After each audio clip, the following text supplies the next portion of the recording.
Who's right? Who's wrong? You decide. Hash it out. Brought to you by Berman Wholesale.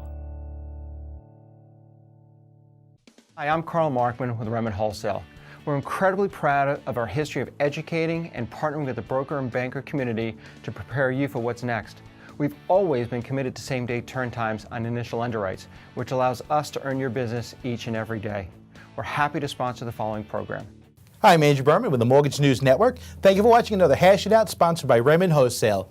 So joining us today is Eric Weinstein, who is one of the largest mortgage brokers. He's since then actually retired from running mortgage companies and is serving his local market in Centerville, Virginia, which is just outside of the D.C., as a referral-only loan officer who you don't buy any leads, right? No. Would you say, actually, if you're new in the business and you don't have actually the 25-year established, network that a guy like you has, when you get all the grays in your hair, people actually trust you a little more. But if you're just in this business, and you're a millennial just getting into this business, and you don't have actually those referrals, why wouldn't you go buy some leads? Well, okay, so buying leads is pretty much the same thing as advertising. So there are different ways of advertising. You can buy leads. You can advertise to the newspaper. Advertising is buying leads when you think about it. So the idea is that you do that long enough until you build a referral network. The whole idea is that if you do a good job, they come back to you. If you're constantly buying leads, that should tell you you're doing a pretty bad job. So the way I look at it is you buy leads in the beginning because you can't get it any other way. All right, it's a valid point. I can't take away from that. But if you think about this, I mean, if you're, let's say you're looking to get into a new market, let's say you're in the middle of your career and you decide actually that you want to focus on a new territory, a new product, you want to focus on let's say a specific demographic. The way you can actually pick your audience is by buying leads. I mean, you can basically just set the filters. I want these people from these age. I want these people. Why don't you just do that to kind of expand your market and focus on just that specific audience that you want to target, versus the long marathon way of building actually that market over 5-6 years of a lot of blood, sweat, and tears. Okay, well, I could see the idea of a get-rich-quick scheme that you're thinking of, but that's not the way it really works.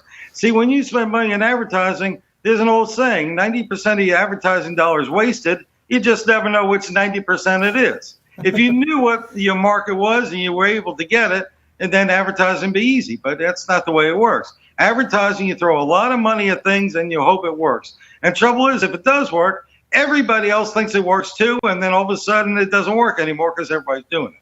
So advertising is very tough to find the right thing. It's a cost-benefit type expense, and you have to know what your costs are, and you have to know what your profit is, and that's why lead generation companies tend to cater to inexperienced loan officers that don't know what they're doing. And I know you probably have a lot of advertisers that are lead generation companies, so I won't tell you what I really think. Thanks. Appreciate that. But listen, I truly believe the way we get better at this business is just going through the process as much as possible.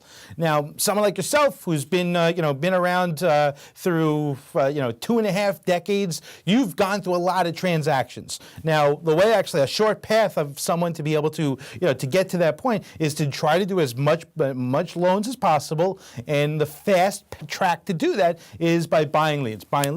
And you just listen. It's a numbers game. You make you buy 20 leads. Those 20 leads are going to maybe lead to five appointments. Those 5 appointments maybe lead to 3 applications. Those 3 applications will lead to hopefully 2 closed loans. So you know your numbers, and if you know your numbers, you can actually count on that, bank on that, and you can go through actually the process as much as possible. And maybe someone who's in this business for 10 years can get that condensed amount of business that someone like yourself who's been around since when I was sophomore in high school.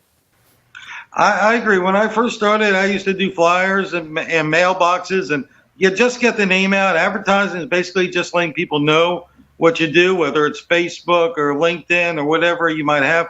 My preference is to do it as cheap as possible and find the ways they're cheap as possible, because the more expensive it gets, the higher your break even is. You need more customers per advertising dollar. And I just don't have the budget like a Quicken Loan does to advertise on TV. So I keep my budget low and I keep the number of customers I deal low.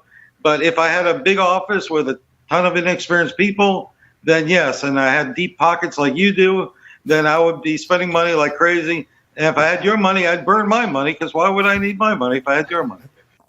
Great. Thanks, Eric. I appreciate that. Well, everyone, thank you for watching. I'm Andrew Berman from the Mortgage News Network. Thank you for watching Hash It Out, sponsored by Berman Wholesale. For more great shows like this, make sure you follow us or check out MortgageNewsNetwork.com.